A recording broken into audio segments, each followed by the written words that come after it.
Du soldat Ryan à Enquête d'action, nous avons toutes et tous une représentation mentale de ce qu'est le métier de soldat. Avoir un pactage lourd, dormir dehors, posséder un mental à toute épreuve. Mais qu'en est-il de la réalité ? Julien s'est engagé pendant 5 ans dans les forces spéciales françaises.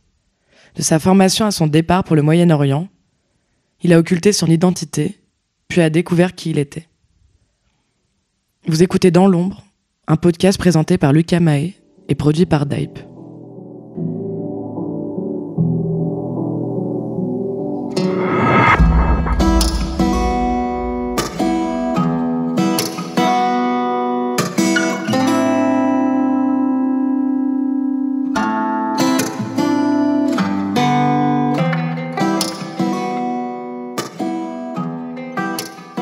Mais pas de prénom, pas de nom, tout ça. Ah bah ouais. Ouais, la base.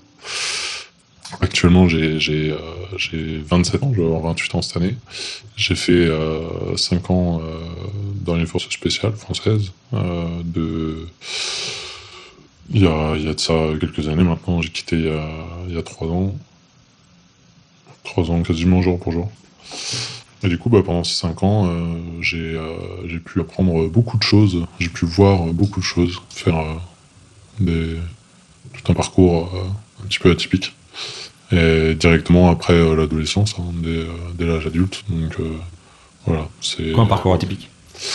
Parcours atypique parce que en fait, à la base, j'avais pas choisi d'aller dans cette branche. J'avais rien en tête particulier. Et puis petit à petit, au fur et à mesure des sélections, on m'a emmené dedans.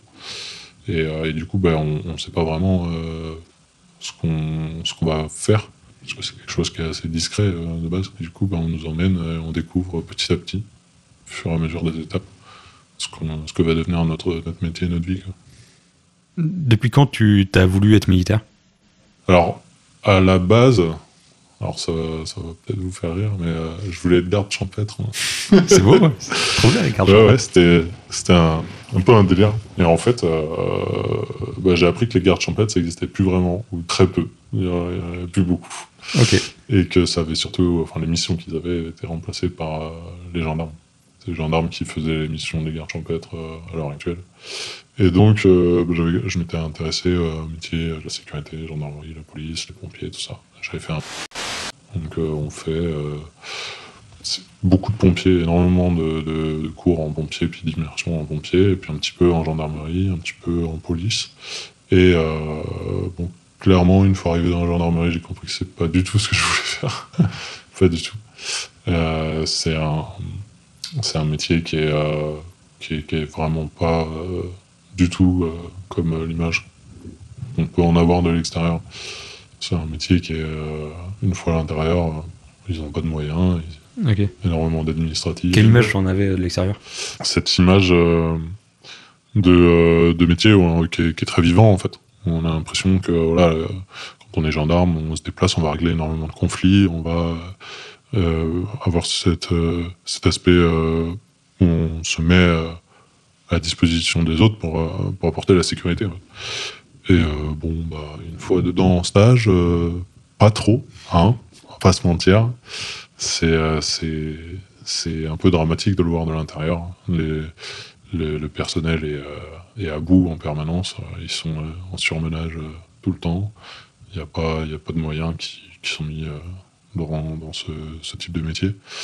Et tout particulièrement chez les gendarmes, encore plus qu'à la police, il y a une sorte de pas de méprise, mais presque de l'État, parce qu'ils sont assujettis à l'armée, contrairement à la police qui est assujettie au ministère de l'Intérieur, même s'il y a eu un gros rapprochement ces dernières années, et que c'est plus ou moins le ministère de l'Intérieur qui dirige la gendarmerie à l'heure actuelle. Mais les statuts juridiques restent militaires, et quand on est militaire, on est soldat, donc on a une solde, et on n'a pas d'horaire, on n'a pas de RTT, on n'a pas tout ça. Ce qui crée une disparité énorme entre les deux corps. Par exemple, des CRS qui vont être mis à l'autre bout de la France par rapport à chez eux, ils vont avoir une prime de déplacement, ils vont être logés en hôtel, ils vont avoir énormément d'avantages qui est lié au monde civil en fait. Alors que pour la même mission, une unité de gendarmes mobiles, eux, vont dormir dans leur camion ou alors être dans des casernes militaires qui sont obsolètes. Ils vont pas avoir de prime de déplacement, ils n'auront pas de RTT, ils n'auront rien. C'est vraiment un métier où ici, ils se sacrifient vraiment, quoi. Et du coup, ça crée énormément de tensions. Puis, on voit bien un peu ce que ça crée comme atmosphère au sein des unités. C'est malsain, ça devient malsain entre eux, avec l'extérieur. C'est des gens qui... Voilà. C'est dommage. Voilà. T'as été gendarme un temps en France ? Alors, j'ai fait 2 saisons. Alors, c'était pas exactement gendarme, mais c'était lié. J'étais tout le temps avec eux. C'était quoi ta vie à ce moment-là ? Après, là, c'était assez bon enfant, parce que c'est les saisons sur la côte. C'est pas... Ça va. Ça va, on faisait du VTT, ça se passait bien. Okay. Ça se passait bien. Mais c'est vrai que il y avait déjà un épuisement un peu général de ces personnes dans ce type de métier. D'ailleurs, une anecdote qui était assez incroyable. Pendant que j'étais en saison là-bas, il y a un gendarme, sa maison a brûlé. Alors, les gendarmes sont logés au sein des casernes et il y a une des maisons qui était toute neuve dans la caserne qui a brûlé. Et pour donner le côté un peu pas inhumain mais presque, comme il n'avait plus de logement, il a été muté la semaine suivante, donc une semaine après, dans le département, mais à l'autre bout du département. Ok. À 40 ans, avec 3 enfants et une femme qui travaillait dans la commune. T'es muté à 150 km. Voilà. Ouais. T'es à 1h30 de route de chez toi, et ta femme, tes enfants n'ont plus de logement, et pourtant, ta femme, elle travaille toujours dans la ville où t'as ton ancienne affectation. C'est tout le temps comme ça. Tout le temps comme ça. C'est pas une exception, quoi. Non, c'est pas anecdotique, c'est vraiment...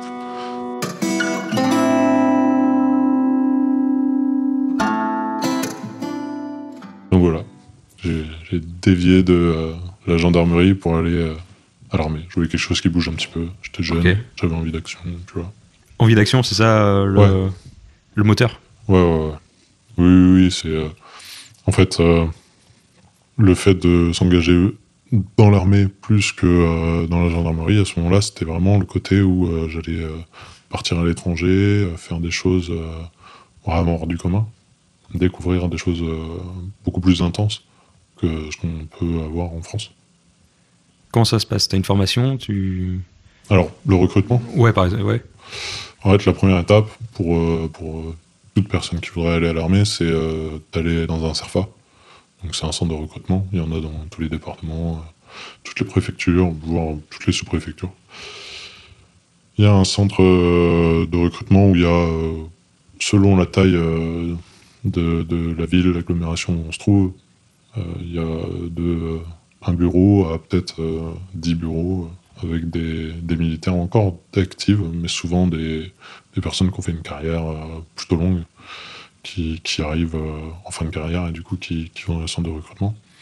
Et en fait, on ouvre un dossier avec son conseiller, un petit peu comme Pôle emploi, en fait, ouais. Mais version militaire. Et du coup, ce conseiller va nous emmener tout au long d'un parcours de sélection. Donc, il va nous envoyer dans un CSO, un centre de sélection opérationnelle. Alors, les CSO sont par zone défense. En France, on a 7 zones défense, dont 5 en métropole. Donc, il y en a une à Bordeaux, une à Rennes, une à Paris, Lyon et Marseille, je crois, pour l'Est. Et du coup, on part 3 jours avec toutes les autres personnes qui veulent s'engager dans l'armée en général. C'est pas armée de terre, armée de l'air ou marine. C'est vraiment tout le monde est mis pendant 3 jours au même endroit. Et là, du coup, on commence 3 jours en communauté où on va être testé et jugé sur plein de choses, et même beaucoup de choses que l'on ignore. On pense qu'on va... Ils font un test, ils disent que c'est pour faire ça, alors qu'ils voient d'autres choses en même temps, quoi. Déjà, et puis au-delà des tests en eux-mêmes qu'on passe pendant ces 3 jours, on est observé en permanence. Okay. C'est-à-dire que même au self, même quand on est en chambre avec les camarades, il y a plus ou moins une observation qui est faite pour voir le comportement de chacun, essayer de discerner les profils de tout le monde. Ça t'a gêné ? Non, au contraire. Parce que quand tu le remarques, c'est plutôt un avantage pour toi. Parce que comme ils le disent pas, il y a énormément de personnes qui se comportent comme s'ils étaient chez eux. Et du coup, ça joue pas forcément en leur faveur. Et quand tu comprends dans quel mécanisme tu rentres, c'est beaucoup plus simple, quoi. Tu es beaucoup plus à l'aise et ça se passe bien. Et du coup, 3 jours de test, il y a tout, du psychotechnique, du sportif. Et contrairement à ce qu'on pense, le côté sportif est important, mais il n'est pas primordial du tout. Il y a une grosse légende urbaine. Alors après, c'est peut-être vrai dans d'autres pays, mais en tout cas en France, pour rentrer dans les forces spéciales, il n'y a pas besoin de savoir faire 25 tractions et de savoir courir un semi-marathon en pas longtemps, quoi. Donc voilà, c'est les 3 jours de test. Okay. Et en fait, en fonction des résultats de ces 3 jours, il y a plus ou moins une évaluation psychologique et psychotechnique qui est faite de la personne. On a un entretien final avec un psychologue qui essaye de nous juger. Et lui envoie nos résultats au centre de sélection et au CERFA. Et une fois retourné au CERFA, là, notre conseiller va discuter avec nous des possibilités qui s'offrent à nous par rapport à ces tests. Alors, dans l'armée, on est très large en sélection. Peu importe le résultat des tests, il y aura forcément un endroit qui est fait pour la personne dans l'armée. Il n'y a pas de Parcoursup, t'as pas de résultat Non. Ça va. que t'es Polytechnique ou que t'es juste la JAPD en poche, tu rentres. Tout le monde est pris quelque part. Tout le monde est pris quelque part. Ouais. Vraiment, il y a des cas de personnes qui ne sont pas pris, mais c'est particulier. Qu'est-ce que t'as choisi ? Au début, j'ai pas eu le choix. C'est-à-dire que on te fait plusieurs propositions d'endroits où tu peux aller. Et à l'époque, en gros, les endroits où je pouvais aller étaient sur sélection. Donc ça veut dire que en temps normal, un régiment, quand il a besoin de personnel, il fait une demande auprès de la DRH, en gros, et la DRH envoie dans tous les CERFA, voilà, il nous faut, mettons, 40 fantassins pour tel régiment, il nous faut, 30 soldats ici. Et du coup, il y a des places qui s'ouvrent, et du coup, quand on rentre du CSO au CERFA, le CERFA dit, voilà, tes résultats sont bons, là, on a besoin de 30 soldats, tu prends une place, tu vas là-bas. Quand je suis arrivé au CERFA, ils m'ont pas présenté les listes de besoins, ils m'ont présenté les listes de sélection. Et là, les listes qu'il y a, c'est un nombre de places par an qui est défini. Et on repasse des entretiens avec les régiments en eux-mêmes, et après on passe des sélections chez eux. Et pour le coup, là, c'était les régiments des forces spéciales. Donc il y avait... alors, je ne connaissais aucun, même pas. Okay. J'en connaissais aucun. Okay. Alors, en fait, c'est un peu particulier, mais dans l'armée française, et même au-delà de l'armée, au niveau ministériel, au niveau de l'État, on a ce qu'on appelle le COS, le commandement des opérations spéciales. Et dans ce commandement des opérations spéciales, en fait, il y a plusieurs unités. Et plus ou moins chaque branche armée de l'État a son unité du COS. C'est-à-dire que la police a le RAID, la gendarmerie a le GIGN, l'armée de terre a le 1er RPMA et le 13e RDP. L'armée de l'air a le SPA-10 et la marine a les commandos marines qu'on connaît bien avec leur béret vert. Et du coup, ces unités forment le COS, le commandement des opérations spéciales. Et après, l'autre dont j'ai parlé, le CPIS, ça c'est un petit peu particulier. Ça appartient à la DGSE, c'est on va dire la main armée de la DGSE, quoi. La main militaire. Même si la DGSE est militaire, c'est vraiment le côté plus terrain militaire de la DGSE. Il y a certaines unités qui vont être beaucoup plus en civil, tout ça, eux vont être un peu plus sur les territoires en guerre. Voilà. Comment ça... C'est quoi la suite de la formation? Alors, Où est-ce que tu atterris? La suite de la formation, là, en fait, on passe les sélections. Alors, j'ai passé les sélections dans les 3 unités. J'ai eu le choix, du coup, des unités, parce que j'ai réussi à être accepté dans les 3. Et donc là, j'en ai choisi une. Et quelques mois après, on se retrouve au régiment et on commence la formation initiale comme tout militaire français. T'as choisi quoi, du coup? Ça... Ah, tu veux pas dire. Okay. Moi, comme ça, on est tranquille. et en gros, on commence une formation, tout ce qui est plus lambda, ce qu'on appelle TTA. Donc, le principe du TTA, c'est toutes armées. Tout le monde peut combattre avec tout le monde. Que ce soit le chef cuistot, le commando de fou furieux, ou je sais pas, le secrétaire. Les 3, on les met dans une équipe, ils savent combattre ensemble, parce qu'ils ont vu le BABA à la base pendant leur classe. Donc c'est les 3 premiers mois en fait, de tout militaire français. Donc on commence par ces classes. Il y a une petite attrition par rapport aux personnes qui arrivent. On a à peu près 60 à arriver à ce moment-là. Et pendant les 3 mois, à la fin, on était une quarantaine, je pense. Donc, petite attrition au début. Et à la fin de ces 3 mois, on passe le brevet parachutiste. Donc là, pareil, c'est tout le COS.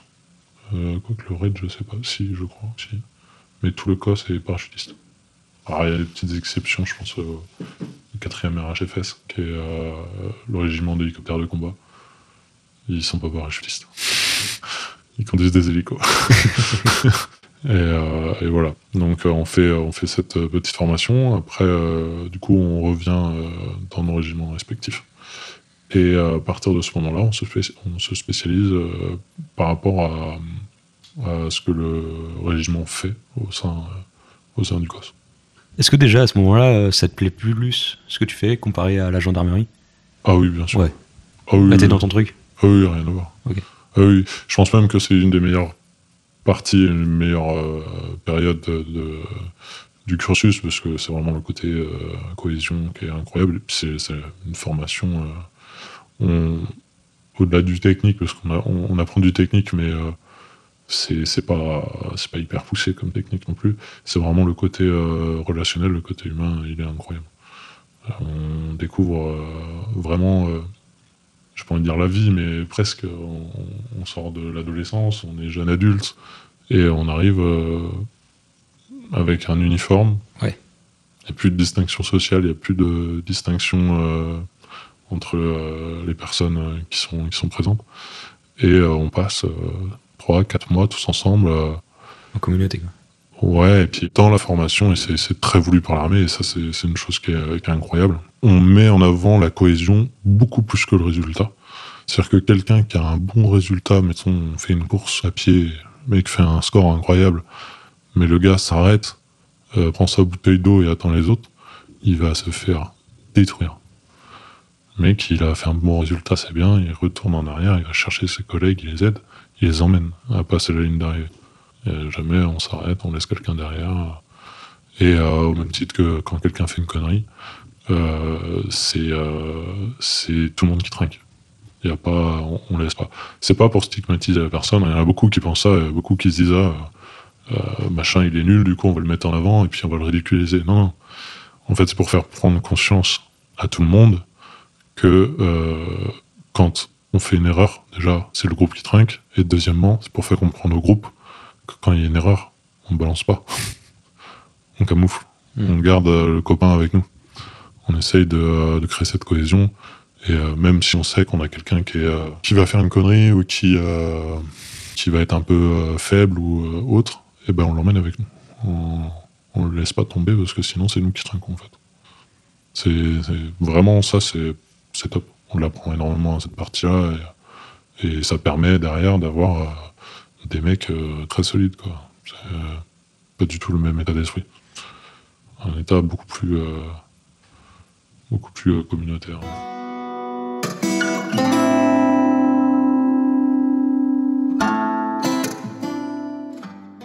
Qu'est-ce qui se passe ensuite? Qu'est-ce qui se passe ensuite?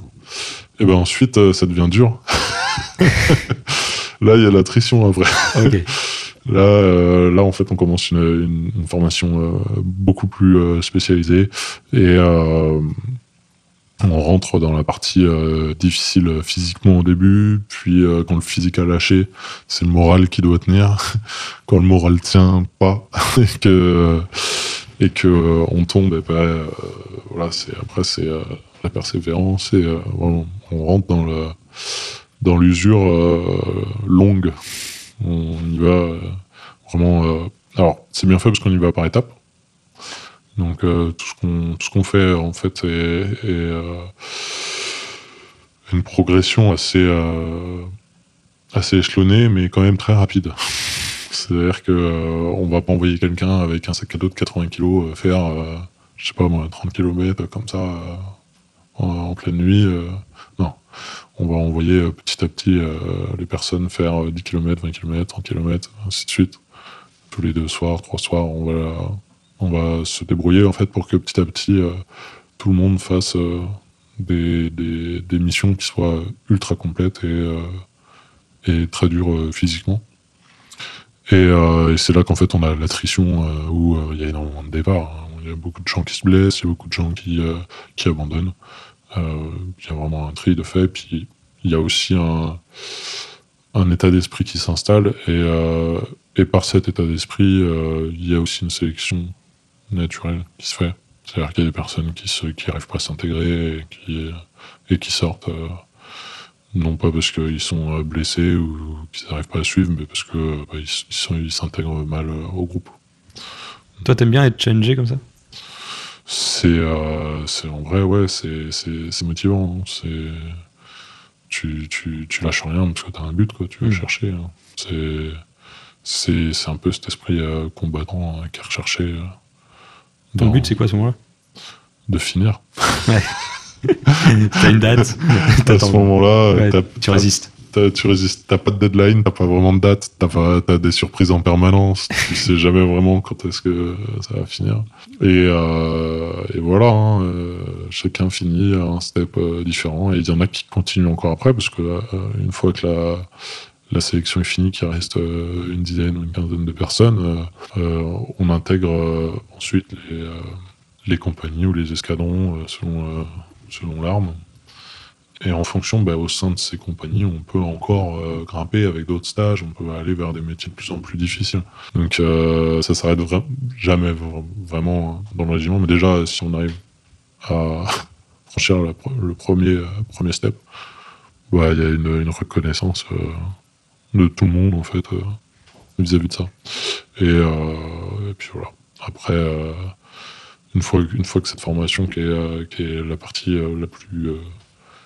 la plus sélective est passée, chacun va, plus ou moins en fonction de son classement, au métier qui lui est affecté au sein du régiment. Tu peux dire ton métier? Non, c'est pas grave. En fait, c'est assez généraliste. Le fait déjà d'être là-dedans. Oui, t'en fais pas. Voilà. Ouais.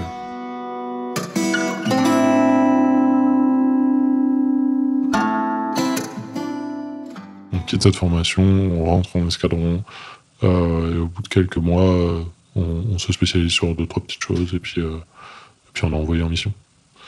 On est envoyé en mission, et en fait, une fois arrivé en mission, on relaye des collègues qui sont déjà en place, on connaît, donc voilà, on prend leur place, et puis on découvre. Puis on est toujours accompagné de personnes qui ont déjà fait la mission, plus ou moins.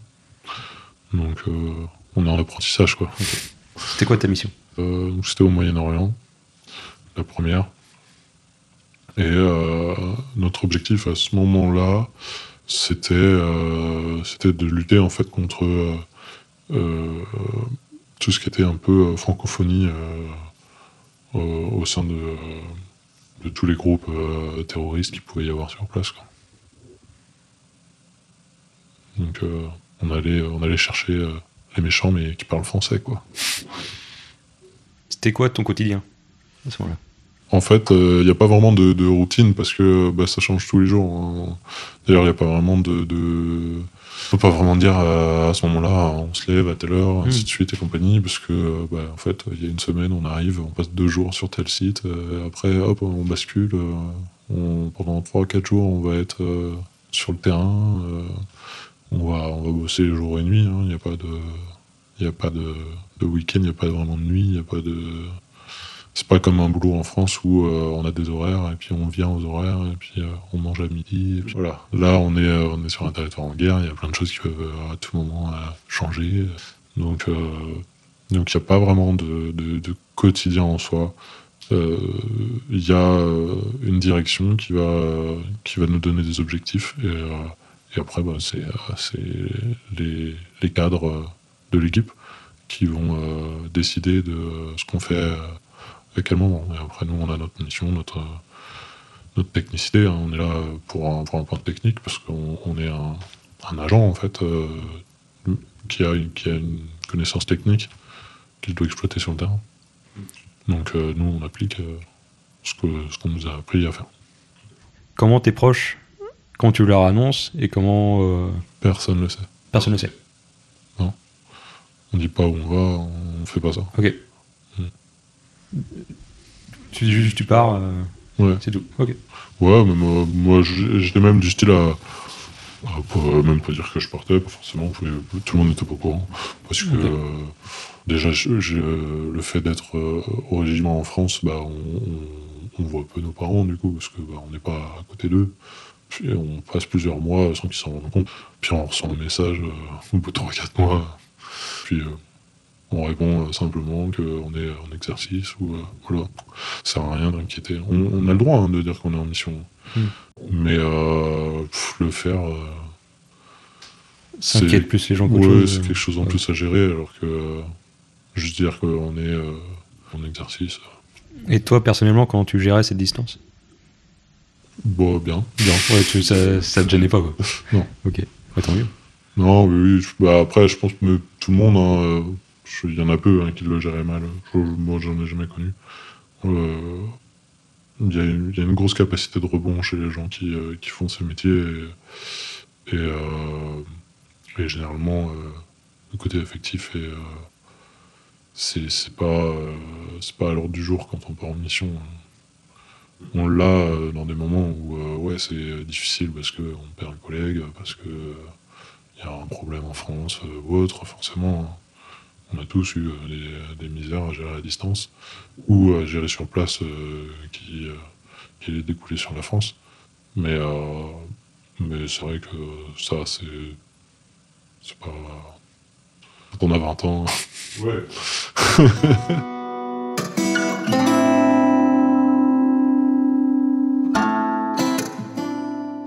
Alors, en tout, quasiment 1 an, à peu près. Okay. Plusieurs fois, en fait.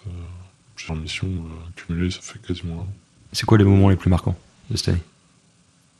C'est pas forcément lié au pays, hein. Je pense que c'est lié à la guerre en général. C'est partout pareil. Il n'y a pas de spécificité au Moyen-Orient par rapport à l'Afrique ou autre.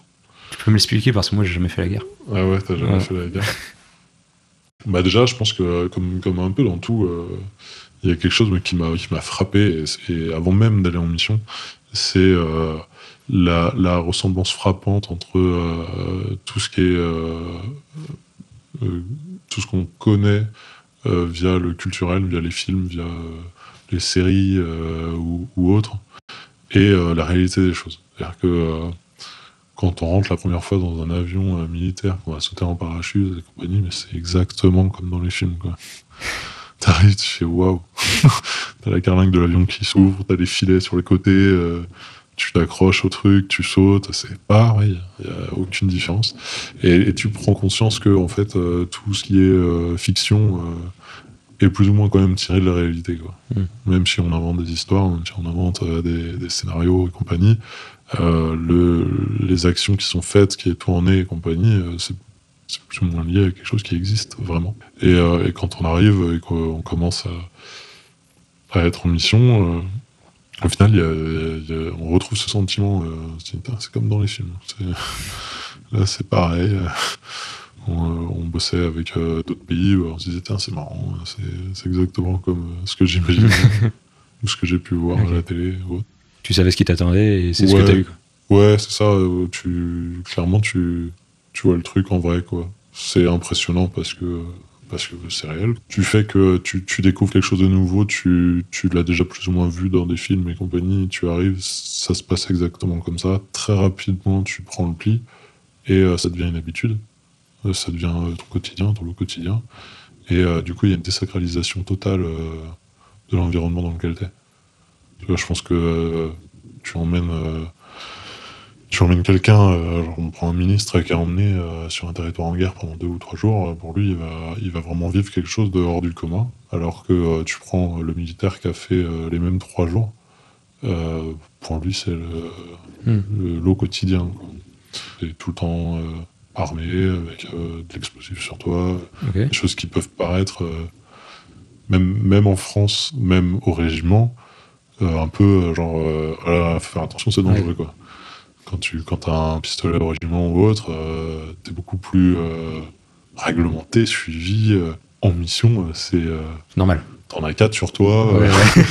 Il y en a de partout qui traînent. Sur la table, il y en a à traîner. Tu peux prendre n'importe lequel. Tout le monde s'en fout, quoi. Ok. Ouais, c'est libre service. Y a pas... c'est vraiment ça, quoi.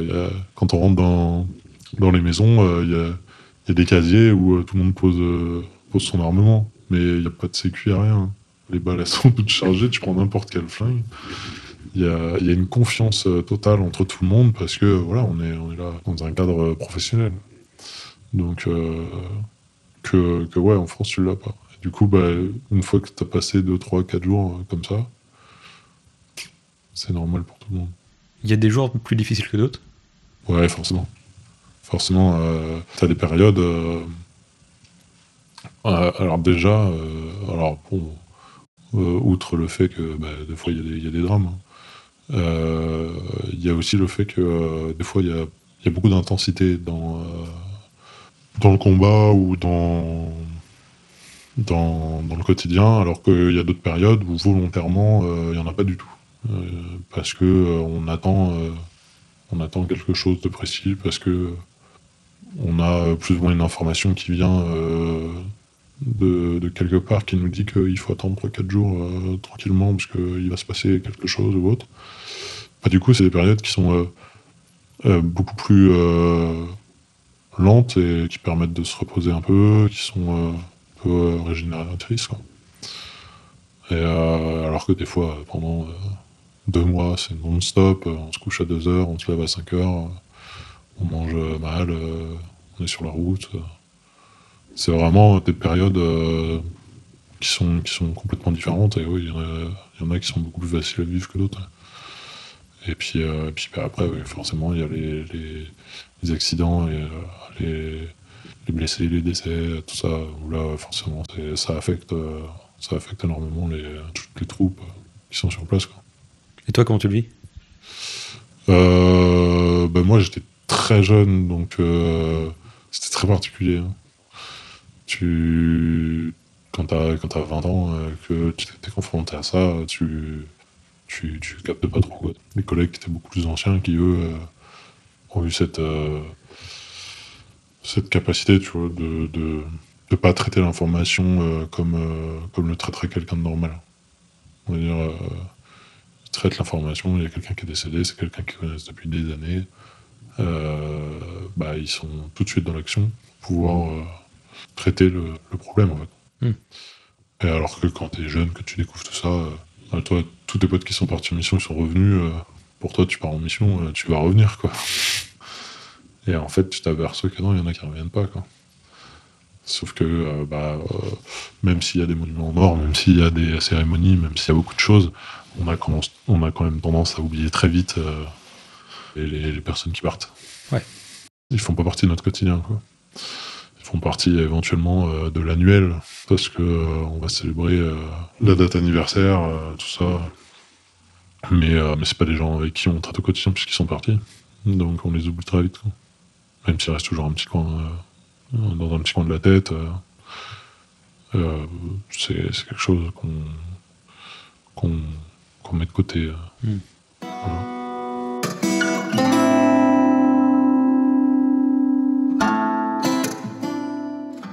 c'était quoi tes missions? Est-ce que vous attaquiez? Non.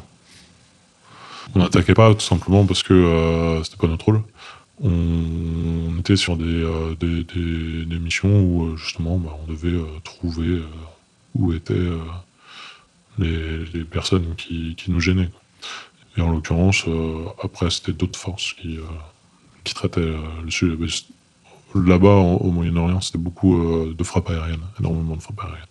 Ça dépend. Ok. Ou c'était de la recherche? Ouais. Ok. Mais ça dépend de l'environnement dans lequel on est, de l'ennemi, de plein de choses. Voilà. Comment vous cherchiez? Ah ouais, ça... Ah, ok. ça... Pardon. Voilà. Ok. Est-ce que tu as d'autres choses à dire sur cette période? Non, j'en ai pas. C'était des questions, oui, mais Non, rien de particulier à dire. Quand tu reviens, Ouais. qu'est-ce qui se passe dans cette tête? Comment tu te sens? Tu te sens bien. Hein. Ouais. Tu reviens, T'es tu fais content la de revenir? fête. Ouais. Ouais. C'est bien. Tu reviens, t'as des sous. Ok. Tu fais la fête, t'es bien. Non, en vrai, alors, surtout t'es jeune, donc tu te soucies pas trop de ce qui vient de se passer. Tu cherches à progresser dans ta vie, dans ta carrière, dans beaucoup de choses. Okay. Et tu rentres, tu retournes chez toi, tu te fais... Alors, il y a un petit passage en sas de décompression. C'était en Crète. Le premier que j'avais fait, c'était beaucoup au repos. Le deuxième, c'était beaucoup la fête. C'est quoi, les sas de décompression, c'est toi qui prends des vacances? Non, c'est l'armée qui Ok. te met pendant quelques jours, qui te fait une coupure en fait entre la mission et la France, parce que en fait, quand tu arrives en France, tu te fais déglinguer par tout le monde. C'est-à-dire que ça soit au boulot, que ce soit dans le perso, que ce soit pour tout et n'importe quoi. T'as énormément de choses à gérer. Tu reviens, t'as une tonne d'administratifs à gérer, parce que ça fait 6 mois que t'es parti de France. T'as plein de galères à gérer, parce que ta voiture elle est en panne, ça fait 6 mois qu'elle est sur le parking, elle démarre pas, faut emmener chez le garagiste. T'as ton chef en France qui a besoin de mecs pour faire telle chose et telle chose à tel endroit, donc il t'envoie... Enfin, tu arrêtes pas. Dès que tu rentres en France, tout le monde est très content de te revoir pour t'utiliser à faire quelque chose, tu vois. C'est tout de suite, putain, tu cours partout. Donc ils ont mis ça en place, le petit sas de décompression. Et c'est pas mal, hein. C'est très bien, hein. On rigole bien. Est-ce que tu as un suivi psychologique aussi? Alors normalement, oui. Normalement. Ok. Non, en fait, je pense qu'il y a un réel, il y a une réelle volonté de la part de l'armée d'apporter des solutions vis-à-vis du suivi psychologique. Maintenant, entre la volonté et la réussite, c'est un monde. Ils ont vraiment envie d'apporter un soutien psychologique. Maintenant, ce qui est mis en place, c'est les personnes que l'on voit ou que l'on ne voit pas, justement, puisque ils font mal la gestion de cette aide. Sont pas forcément les personnes les plus adéquates à aider les personnes qui subissent des traumatismes de guerre. C'est-à-dire que concrètement, quand on voit Brigitte, qui est psychologue depuis 30 ans dans je sais pas quel bled, qui est réserviste de l'armée, et qui va parler face à des mecs qui ont 25-30 ans qui viennent de perdre leur mentor ou autre, ça colle pas. Okay. En fait, ils ont même pas envie de l'écouter. Okay. Parce que voilà, c'est les profils typiques en mode la personne vient et en fait elle a l'impression d'être en vacances, quoi. Genre je vais au Moyen-Orient pendant 4 jours pour voir des militaires parler. Ouais. C'est en fait je pense que surtout une population comme les militaires ont besoin de s'identifier, ils ont besoin de mimétisme en fait dans ce suivi, dans cette aide psychologique pour vraiment être serein, de pouvoir parler avec la personne qui est en face d'eux, parce qu'ils cherchent une compréhension. Là, ils savent très bien que la dame qui est en face d'eux va pas comprendre. C'est pas même avec toutes les capacités professionnelles qu'elle peut avoir. Ouais, tu peux pas te confier si l'autre te ressemble pas un minimum. Quoi. C'est ça. Je pense qu'ils seraient bien plus heureux de voir l'un de leurs collègues, un ancien du régiment qui viendrait les voir pour parler avec eux, ça les aiderait beaucoup plus que de... Ça arrive ça Moi je l'ai jamais vu. Mais après oui si, parce que les anciens du régiment sont toujours un peu là pour ça aussi. Mais après c'est pas leur taf de France, prédiction. c'est quoi. pas leur taf qu'on les envoie pas en mission Ouais. pour dire voilà il y a un gars qui est tombé, va parler au loulou. Mais en tout cas bon le côté un petit peu trop médicalisé de l'aide, c'est mal perçu quoi, par les personnes qui y sont.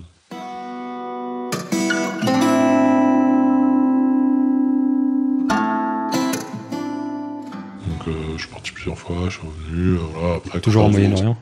Toujours. Ouais. Et après, quand t'es en France, tu fais ta vie lambda de militaire. Hein. Tu vas au régiment, tu fais ton sport. Soit tu prépares une autre mission, soit tu fais une formation. En fait, l'armée en France, ça ressemble énormément à l'école, à l'éducation nationale. C'est-à-dire que quand t'es en France, t'es plus ou moins soit élève, soit prof. Quand t'es militaire, alors soit t'as un emploi technique, ou là, vraiment, quand t'es en France, mettons, je sais pas, la personne qui va s'occuper d'être magasinier ou armurier, bon, bah lui, il a un vrai job, hein. Il est armurier ou il est magasinier. Mais la personne qui va être commando, qui va être sur quelque chose un peu plus lié au combat, bah là en fait soit on l'envoie en formation pour être formé sur un matériel, sur une technique, sur quelque chose, soit bah, il est formateur pour d'autres personnes qui viennent d'arriver, il transmet ce que lui a appris quoi. Donc en France c'était souvent ça. Je crois que j'ai dû passer sur tout mon mandat 1 an en mission, 2 ou 3 ans en formation et 1 an en activité autre. T'aimais bien ça? Ouais, vrai, c'est cool. Hein. Quand t'es en formation, tu découvres énormément de gens, tu découvres énormément de milieux sociaux, c'est incroyable. Vraiment, parce que ça peut aller de tout. Quoi. Il y a autant des formations au sein du régiment, au sein des forces spéciales, où vraiment ça va être très spécifique, mais il y en a aussi qui sont dans la régulière totale. Et alors là, on arrive avec des gars incroyables. Quoi. On a des extraterrestres, quoi, des mecs qui parlent à peine français et qui sont là en mode débrouille. Et puis à côté de ça, on va avoir des gros branleurs en mode ils s'en foutent de tout. Il y a vraiment tout en fait qui est mélangé et du coup bah, t'apprends énormément sur les relations humaines, sur l'échange avec les autres, sur comment communiquer avec tout le monde. Parce que bah, c'est très compliqué hein, entre le message que tu veux transmettre et celui que reçoit l'autre. Forcément. Il y a un monde. Ouais. Et surtout quand bah, justement il y a des milieux sociaux qui sont différents, il y a des incompréhensions totales qui créent des conflits alors que de base pas du tout. Hein. Le message qui va être transmis est très simple. Ouais. C'est soit en problème de communication. Quoi. Ah ouais.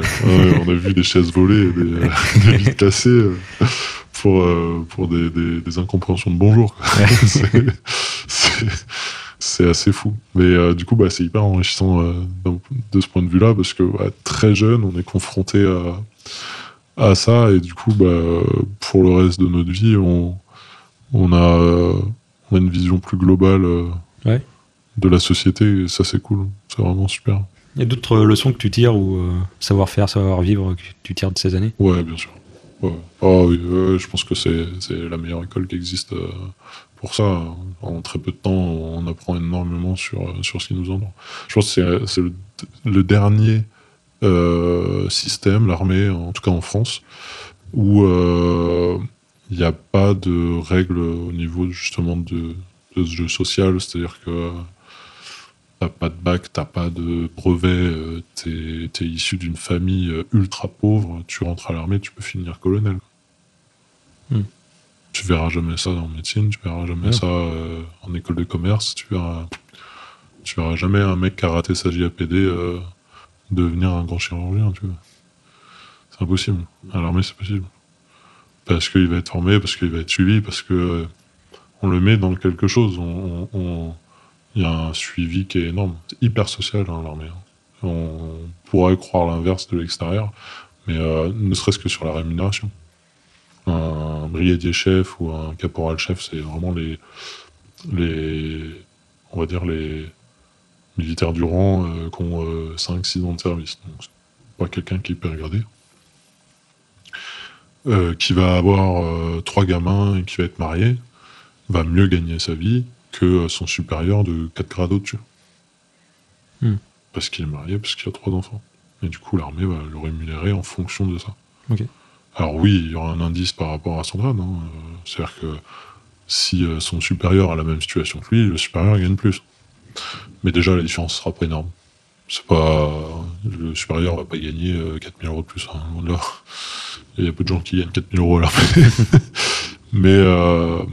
Mais ce que je veux dire, c'est que il y a vraiment un côté très social qui est mis dans l'armée. Quelqu'un qui rentre dans l'armée ne sera jamais viré de l'armée. C'est impossible. On va toujours lui trouver une place. On va toujours lui trouver une situation où ça va être adéquat pour lui. Donc il y a ce côté où on donne vraiment la chance à tout le monde. Et à côté de ça, dans la gestion longue, des fois il y a des incompréhensions totales. En gestion mutation, par exemple, les sous-officiers peuvent être mutés à l'autre bout de la France comme ça du jour au lendemain. C'est pas beaucoup mieux que la gendarmerie sur ce point-là. Non, sur ce point-là, non. Ok. Sur ce point-là, pas fou.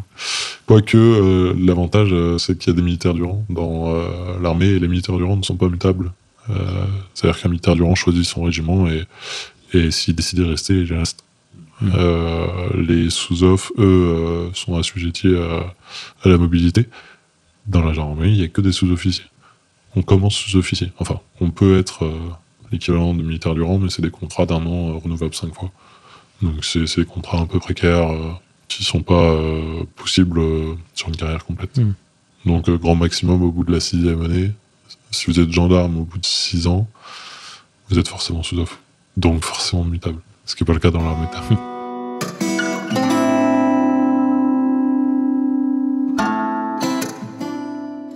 À quel moment tu quittes l'armée et pourquoi ? Je quitte l'armée du coup au bout de la fin de mon premier contrat. Parce que plein de raisons. À côté, j'avais d'autres activités qui commençaient à bien se développer. Donc j'avais beaucoup de boulot en fait en dehors.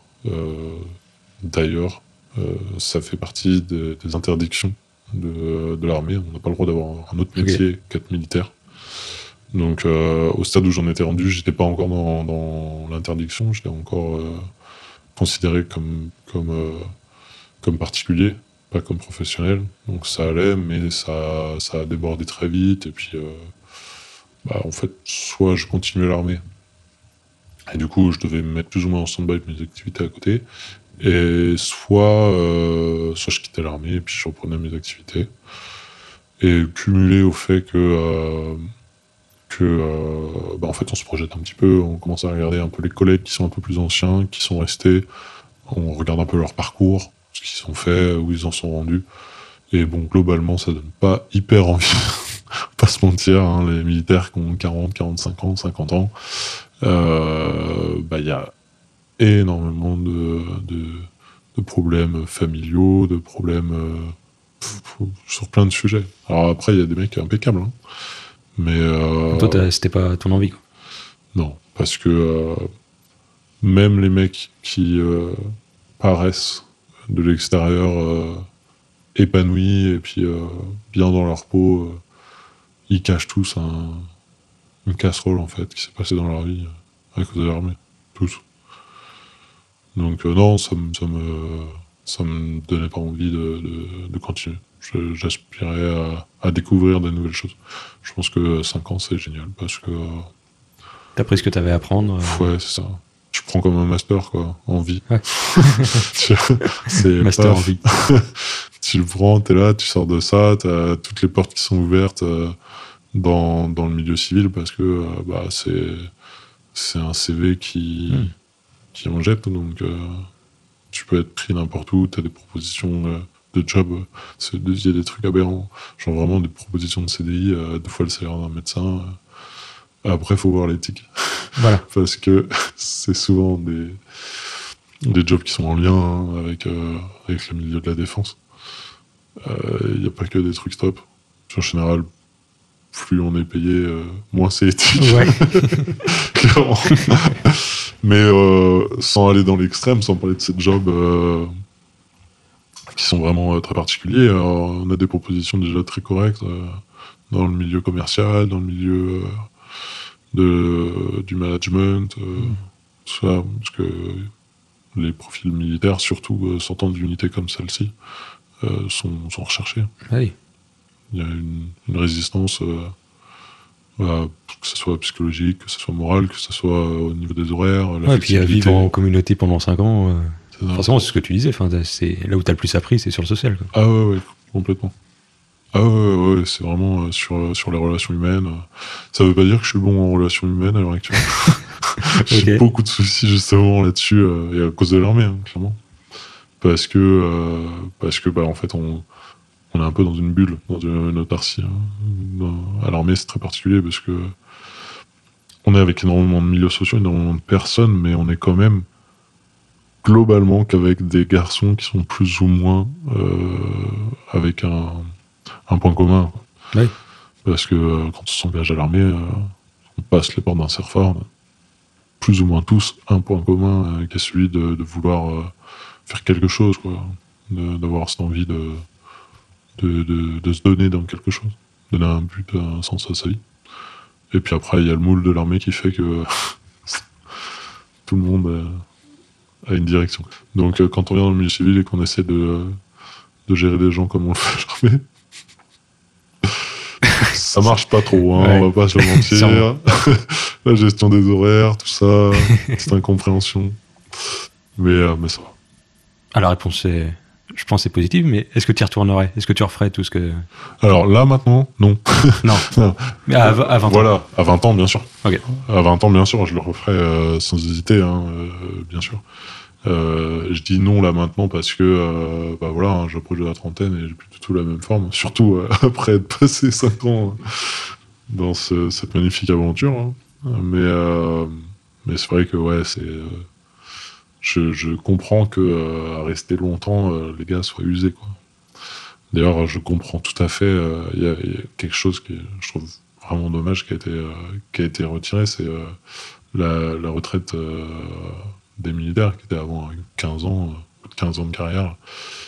Partaient avec un petit pécule, c'était pas énorme. C'était pas un salaire, mais c'était en général entre 500, 600, 700 euros pour les moins gradés. Et puis pour les plus gradés, ça pouvait dépasser le SMIC ou un peu plus, quoi. Et en vrai, quand on voit, j'ai rien qu'en 5 ans, ce qu'on donne en sacrifice, en temps, en moral, en physique, je pense que si on prend une photo de moi quand je suis rentré, une photo de moi quand je suis sorti, j'ai pas pris 5 ans. Je pense que C'est possible. j'ai dû prendre 10 ans dans la tronche, facile. Donc, ouais, je pense que c'était quelque chose, c'était un acquis social de l'armée qui a disparu parce que on connaît la situation, hein, on cherche de l'argent partout.